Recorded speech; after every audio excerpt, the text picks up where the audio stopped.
Hi, I'm Delusion Dispeller. I'm starting to lose my voice, so I'll try to get through this video as best as I can.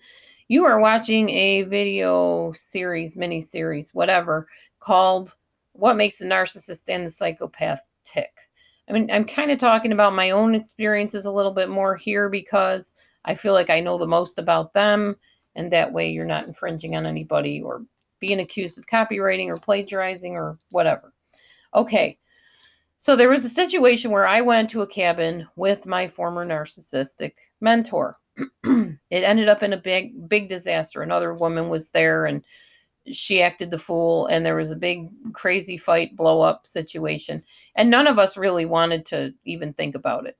So it was my turn to go and actually hang out with the narcissist at her trailer where she lived. And it was this great privilege. Like, remember, I told you earlier on in the videos, they will give you this privilege type thing to come and help them or to come and be with them. You're going to feel like the most important person or their bestest friend. Well, she did that for me. So I was at her trailer or going to her trailer at this point. It was for supposedly a birthday present, and I was her special little friend, blah, blah, blah.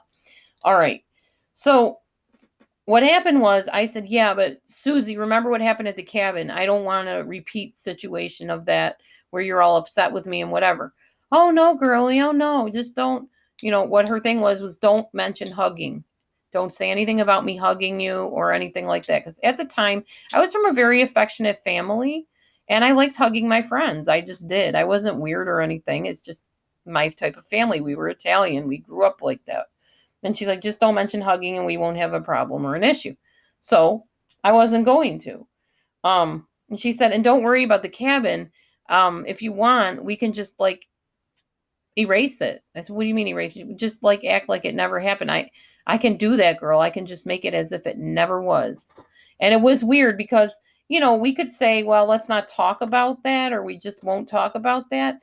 But the way she said it was like literally she could erase it, like as if it never happened, as if that day never was.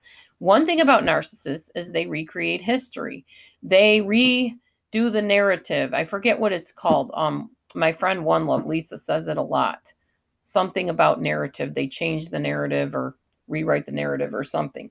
And she was an expert at doing this. And narcissists are.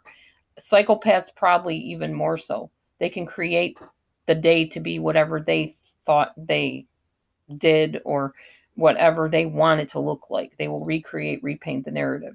And that's exactly what she was going to do, is erase the whole day as if it never happened. And what never happened that time in history, I wasn't there. It never existed. You weren't there. That never happened. Really weird and creepy. And yeah, very disillusioning. So that's one thing that they do. At least this one did. But also, she used that whole time at the cabin with the hugging episode to corner me. And I will explain that in the next video. I'll see you there.